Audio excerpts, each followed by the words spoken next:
Bismillahi Raxmaani Raxiim. Waxaan ku guda jirnay casharadii aan qaadanaynay oo ku saabsanaa IT-ga, basic computer skills, qaybaha hoose ee computerka, foundationka, qaybaha hoose. Waxaan dhahnay koorsadan waa totally free. Qof walbo afka Soomaaliga ku hadlayo way u furan tahay, wuuna ka faa'iidaysan karaa, waxna wuu ka baran karaa. Waxaan soo qaadanay 25 cashar aan soo qaadanay. Marka qof walba waxaa laga rabaa casharka inuu kow kasoo bilaabo uu maaragtay practice sameeyo oo ku celceliyo oo maaragtay wixii laab ah uu sameeyo. Markaas ayuu si fiican ula qabsan karaa. Qof walba oo Soomaaliya joogo ama Yurub ha joogo ama Maraykan ha joogo wuu anfacayaa oo maaragtay opportunity fiican ayuu leeyahay.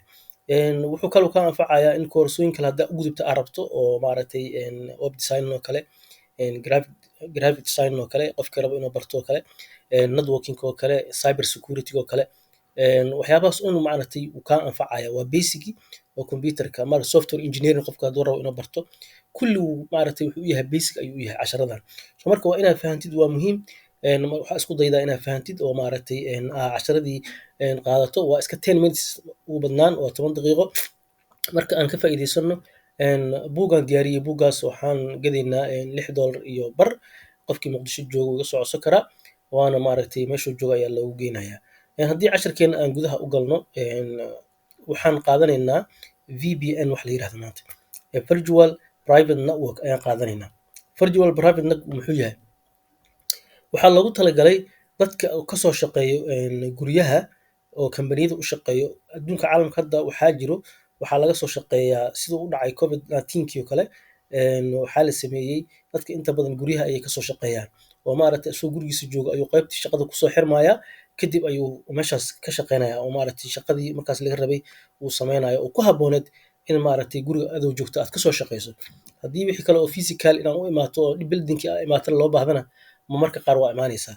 Laakiin inta badan dadka guryaha ayay ka shaqeeyaan oo maaragtay marka haddii guriga aad ka soo shaqeynaysid aad ku soo xiranto network-ga oo uu leeyahay kambaniga, waxaa dhici karta in security risk uu dhaco. Adiga gurigaaga ayaa joogtaa, internet public ayaa soo maraysaa. Internetka ayaa soo maraysa public waaye. Internetka qof walbo oo caalamka joogo, adduunka joogo oo internet isticmaalaya ayaa isticmaalaya. Marka dadka isticmaalaya dad fiicanna way ku jiraan, dad xunna way ku jiraan.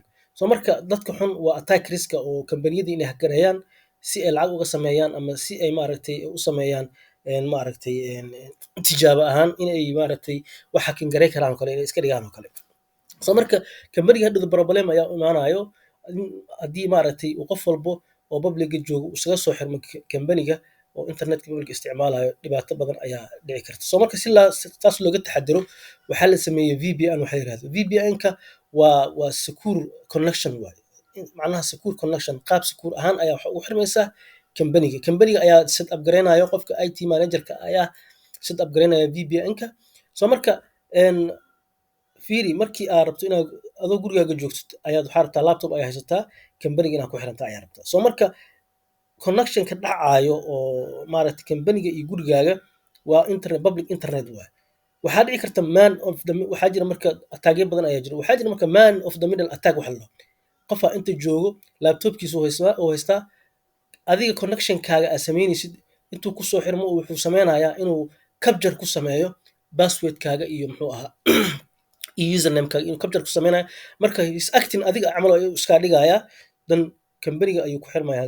Markaas wuxuu sameynayaa in kambanigii uu damage gaarsiiyo ama problem ama dhib uu gaarsiiyo. Marka kambaniyadana waxaa waaye 1 second oo network-gooda uu down noqdo 1 second iska dhaaf adiga wax kale maaragtay wax badan bay lose gareynayaan. Khasaare badan ayaa ku dhacaya. 1 minute hadday maaragtay connection uu down noqdo ama 1 hour oo kale waxaa waaye kambanigii khasaare weyn ayaa ku dhacaya. Marka taas looga taxadiro waxaa la sameeyey VPN connection wax la yiraahdo. VPN-ka marka qofkii waa secure connection waaye. Qofka password iyo username ayaa la siinayaa. Marka qofka inta joogo fiiri oo man of the middle attack ah markuu rabo inuu capture ku sameeyo waxaa lagu sameeyey tunneling wax la sameeyey oo maaragtay waa laga qariyay datadii username-kii iyo password-kii adiga aad ku soo galaysay waa laga qariyay oo ma arkaayo qofkan markuu rabo inuu isku dayo ma arkaayo. Dan kambaniga saas ayaad ugu xirmaysaa. Marka faa'iidada uu leeyahay VPN-ka waxaa waaye waa secure connection. macnaha qof deetadaada ama usernamekaaga ama deetadaada arkaya ma jiro. Marka waa qaab sakuur ahaan waaye. Xataa hadda soomaalida inta badan waxaa la yidhahdaa adoo inta joogo waxaa rabtaa inaad maaragtay youtube ayaad leedahay oo kale, inaad lacag ka samaysa ayaa rabtaa. Soomaaliya qofka joogo kale lacag ma ka samaynayo. So marka wadamada oo horumar oo kale waa in aad joogtaa sida Maraykanka ama Ingiriiska oo kale. So marka waxaa dadka marka advice lagu siiyaa inay VPN connection ay ku xirmaan, ay iska dhigaan in qof joogo kale muxuu ahaa UK ama muxuu ahaa Maraykanka joogo kale. So marka maxaa taas ay keenaysaa kambaniyo waxaa jira marka kaa gadaayo VPN-ka kaa gadaayo. So marka markay kaa gadaan adiga kambanigooda ayaa ku xirmaysaa, dan adiga marka you acting like inaa UK joogtid ama Norway joogtid ama Maraykan joogtid ayaa act garaynaysaa oo iska dhigaysaa. Kadib marka waxaad marka ku xirmaysaa, marka waxaa lagugu soo xirmayaa si qaab adigoo joogo kala ah UK ama maaragtay Ingiriiska ama Maraykan adoo joogo ayaa lagu because is trusted. waa macnaha waa VPN ahaan ayaad ugu xiran tahay, waa trusted networkaaga. Laakiin Soomaaliya markaad joogto is not trusted.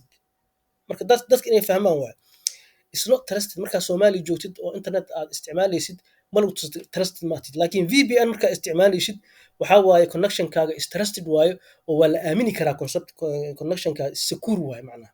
So that's VPN-ka lagu sheegayo waa intaas concept ahaan haddii aan fahno. So marka waa qaab adoo inta joogo Soomaaliya joogo ugu xirmi karto company maaragtay Maraykanka yaalo ama Ingiriiska yaalo kale aad ku xirmi karto. Iyo dadkii oo kambaniyada u shaqeynaya in la siiyo si ay uga shaqeeyaan guryahooda uga soo shaqeeyaan, ay company ugu xirmaan. Qof walba oo isticmaalayo oo ka soo shaqeynayo from home oo guriga ka soo shaqeynayo waa in uu isticmaalaa VPN connection. Marka conceptiga VPN-ka waa sidaas. Marka waxaa waaye waxaad ka fahmaysaa virtual private network. waa qaab private ah waaye oo VPN waxaa laga soo gaabiyey virtual private network. VPN-ka wuxuu ku leeyahay private communication, waa communication private ah oo networking ah transmitted across public. maaragtay wuxuu transmit ku sameeyaa uu maaragtay marayaa public, wuxuu marayaa oo across public network public ah ayuu internet public ah ayuu marayaa. Marka typically insecure ujeedaa. Marka markii public la isticmaalayo inta badan macnaha typically insecure waaye, macnaha secure ma ahan marka public isticmaalayso. Marka to avoid this in la avoid gareeyo oo laga taxadiro waxaa la sameeyey secure connection. Marka wuxuu ku leeyahay network connection such as internet with a VPN is a company can extend a virtual LAN segment ayuu ku sameynayaa to employees. Dadka oo maaragtay guryaha kasoo shaqeeya employee-ga ayaa waxaa loo sameynayaa virtual LAN ayaa loo sameynayaa. qaab virtual ah ayaa lagu sameynayaa inay kusoo xirmaan guriga working from home, dadkaasoo guryaha kasoo shaqeeya or ama other remote connection ayagoo isticmaalayo remote connection. qaab oo remote ahaan ayagoo isticmaalayo ayay kusoo xirmayaan by transmitting data securely across the internet. Ayagoo maaragtay transmit ku sameynayo gudbaayo ayagoo maaragtay datadooda secure ay tahay ayagoo maraya internetka ujeedaa.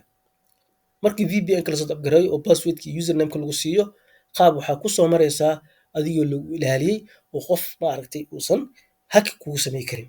maaragtay sida ka muuqato hadda waa gurigii iyo kambanigii ujeedaa iyo kombiyuutarada la isticmaalayo. Gurigi waa kana, connectionka la isticmaalayo waa kana, buildingkii aad kusoo xirmi lahayd kambanigina waa kana, kombiyuutarada aad isticmaalaysana waa kuwaasa. Marka waa ujeedaa tunneling ayaa la sameeyey, qaab oo maaragtay tubo camal ayaa loo geliyey oo qofka datada markuu rabo inuu qofkan hacking-ka ah rabo inuu arko ma arkaayo, waxaa ka qarinaya qaybtaas tubada camal ah ayaa ka qarinaysa. Marka VPN-ka maaragtay conceptiga VPN-ka haddaan fahno saas waaye, sida loo isticmaalo waxaana loogu talagalay dadka kasoo shaqeeya guryaha. Cashirkeena maanta intaas ayaan kusoo koobaynaa. Wassalaamu calaykum waraxmatullaahi wabarakaatu.